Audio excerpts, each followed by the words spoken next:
Okay, so if you haven't already seen it, go to the red dot on pistols, the pros and cons. That's the name of the video. This is the one that I'm talking about.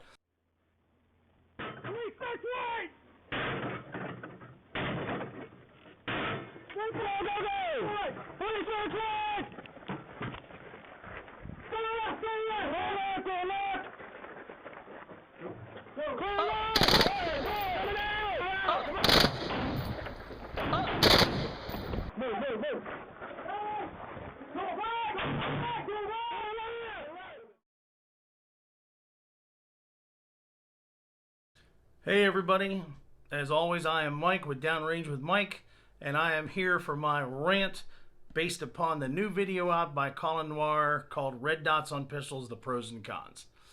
So first of all, Colin, Talon, great job, you guys are doing awesome. I like the videos, love to see the content, and this actually is not really directed at you. I just thought it was something, since you all were mentioning it, that should be very important and needs to be brought up because Colin, as you self-professed, you're only 50-50 with these things. So from that point, I kind of want to give you a little bit of what I consider to be where everybody has erred on the part of red dots, specifically with going with little tiny dots. All right, so I had this rant before, but the audio ended up getting screwed up on it when I went to go do it. So as typical, I'm going to have to redo it. So I don't know if my rants are going to be as good as they were before, but let's jump into the crux of things. I know that one of you guys said you had a 3 1/4 dot, and the other one had a 1 dot. So first off, there's nothing else I can say other than a 1 dot on a pistol is absolutely 100% wrong. You're just setting yourself up for failure right off the bat. Even a 2 dot on a pistol is wrong. I mean, maybe a 3 1/4, but not really. Realistically, you need to be looking at a 6 MOA dot, a 6.5 MOA dot, a 9 MOA dot, or a 12 MOA dot. The reason for this is because the dots are laid out in MOA, or minutes of action. So a minute of action is what we roughly refer to as 1 inch per 100 yards.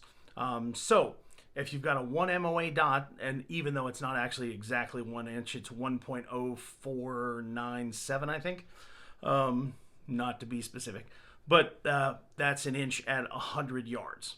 Now, that's at 100 yards, but how many out there go to a match and shoot a pistol at 100 yards? Almost nobody. Also, the other one is there's nobody in any tier 1 team or anything that's engaging people on a regular basis at 100 yards with a handgun. There's no SWAT units that are out there making precision shots with a handgun at 100 yards. It just doesn't happen.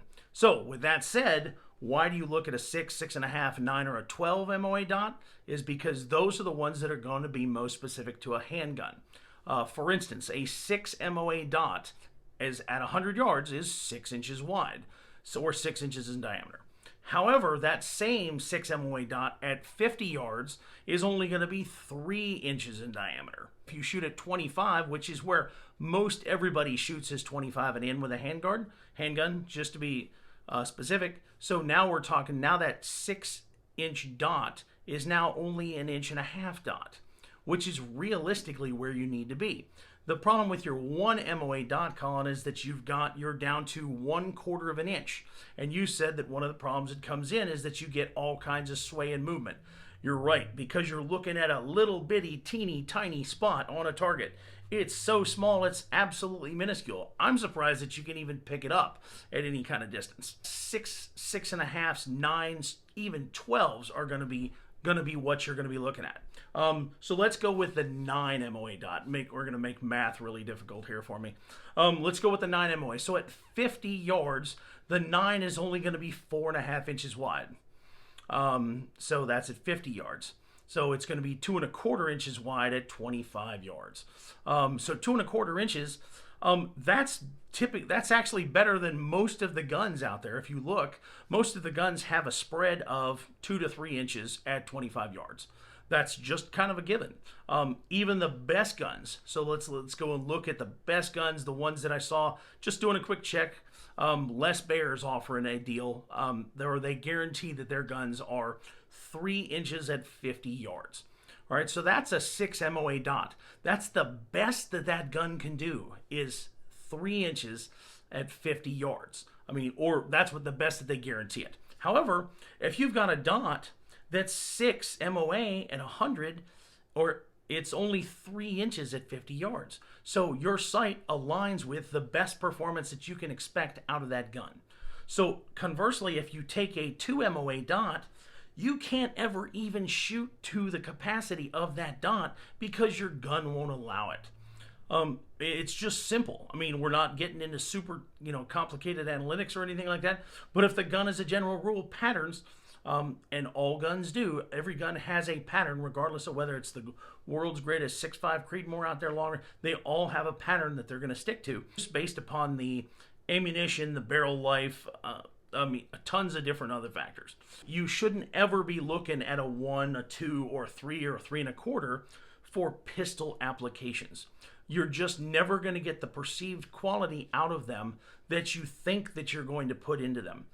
The goal of having a red dot on a handgun is obviously we go from a dual focal plane to a single focal plane because you don't line the dot up on anything other than the target, so you don't have to worry about your relationship or your sight alignment from the front sight to the rear sight. We've eliminated that. Now we've gone to a single dot that once it's planed or planed upon the gun and it's accurate, it's going to hit at the same point no matter which way you acquire that dot. So let's not make it more difficult on ourselves by making a little teeny tiny dot. And we're going back to your discussion, and that discussion was that using a 1 MOA dot, you see all sorts of float, and you're going to, because let's face it. Let's say if you're at 10 or 15 yards from that target, so 15 yards. If you got a 1 MOA dot, we're gonna separate that 1 by 6. So now you're looking at roughly 1/4 of an inch, actually less than 1/4 of an inch, about 1/7 of an inch, 1/6 of an inch. So basically like a button or less, and you're expecting all your shots to be on that button. It's just like when you take a rifle and you zoom it in really tight, you lose that field of vision. So when that dot has gotten so small, the slightest movement makes it look like it's all over the place. So let's go to a dot that's actually realistic, that's easy to acquire, that you can pick up, snap it up on target, and push out and be able to fire. We're not out there doing bench rest shooting. A handgun was never designed for that. What we'd like to do is be able to put the shots on target. We want to be the firstest with the mostest. So let's work on that. Let's not get all hung up on the fact that we have a 1 MOA dot or a 2 MOA dot, because those are never going to work for you with a handgun, no matter what you try to do. We talked about the dots. There's manufacturers are out there. They're making 1s, they're making 2s, they're making 3s, they're making 3 1/4, 6s, 6 1/2, 9s, 12s. Realistically, the first 3 or 4 you shouldn't ever consider for a handgun. 1s, 2s, 3s, and 3 1/4 should not even be in your vocabulary, because you will never be able to perform to the level of the dot. Number 1. Number 2 is it's going to be too difficult to pick up. Number 3 is it's going to be where the dot wobbles around a ton, because you're looking at a very specific point on a target. You're going to find the larger the dot, the less the wobble. So therefore, if you take a 6 MOA dot, which is in actuality is only 3 inches wide at 50 yards, and it's only 1.5 inches wide at 25 yards. If you're looking at 25, it's easy to put 1.5 inches dot. If you look at a B27 target, the 1.5 inch dot, which is the 6 MOA dot, at 25 yards, is not even going to cover the entire X-ring. It's going to be a portion of the X-ring in that target. Same thing with even the 9 MOA dot. The 9 MOA dot's going to be 2 1/4 inches at 25 yards. So 2 1/4 inches wide, 2 1/4 inches tall. That, once again, is basically the X-ring. Actually, you have a little space left over on the 2 1/4 inches. So you can always wring the performance out of that gun that you need to. Conversely, if we go to 15 yards, which is, a good range, especially 15, 10, 15, 20, 25 is all going to be a good range for a red dot. You're going to be able to snap that dot up on target and come to bear on that target very easily, but you're also going to find you're not going to get that excessive wobble. unless you just have tons and tons of movement in your gun. It's going to be easier to track. It's going to be easier to follow. It's going to be easier to get hits on target. And it's going to be, number one, it's going to be faster.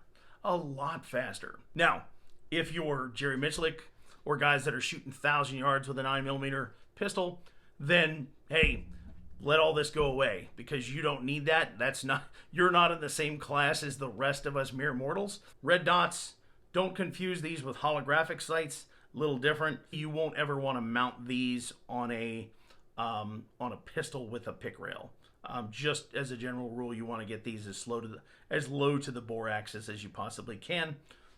With that said, ideally, I would recommend, if you don't have a gun that's already cut out for a specific red dot or RMR or ruggedized miniature reflex sight, if you don't have a gun that's specifically cut, you should consider one of the companies that cuts the slides for you. If you don't have the ability of a machine shop yourself, ideally that's a great one. I can't vouch for the beneficial capability of the MOS guns. I'm not a Glock fanboy, but I do have a ton of Glocks. I seem to think that they're pretty good guns, but I think they kind of missed the mark on the MOSs by trying to make them fit everybody's red dot.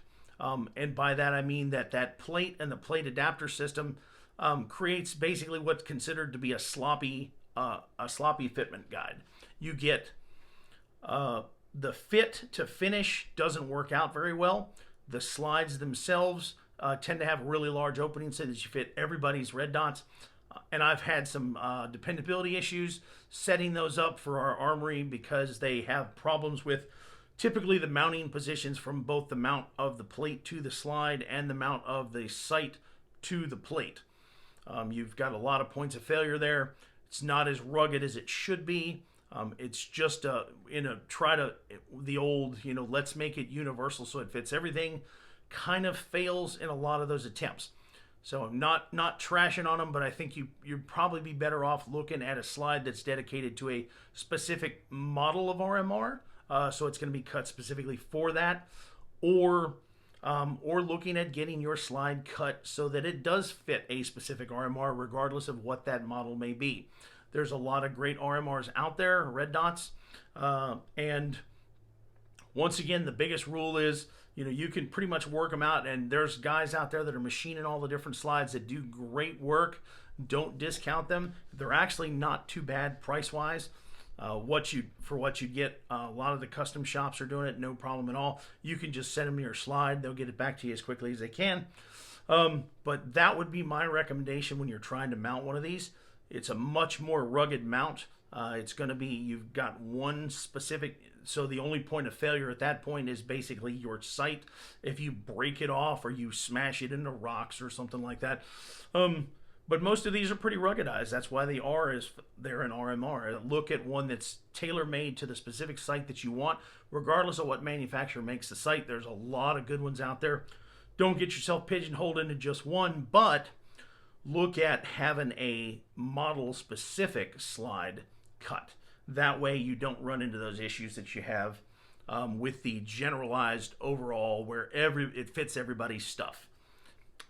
For everybody else, don't look at a dang 3, 2, or 1 dot for all the rest of the folks that aren't, that don't have a gigantic YouTube channel that have 1.6 million followers. Let's fall in the range that should support and substantiate the shooting that you are doing with your handgun. So, Colin, by the way, great videos, man. I loved your guys' back and forth. Talon, same thing. The only thing that I got to say is, don't give us a hard time about mispronouncing your name when you missed it at 712 in your video. So if you haven't seen the video, Red Dots on Pistols, the pros and cons, I think he just released it yesterday. Go check it out. Kind of gives you a little bit of a breakdown, but let mine serve as your guide for picking the one that's supposed to work for a handgun. That's all I got. Once again, this is Downrange with Mike. Keep your head down, keep your powder dry. Best of luck to you in the rest of 2020.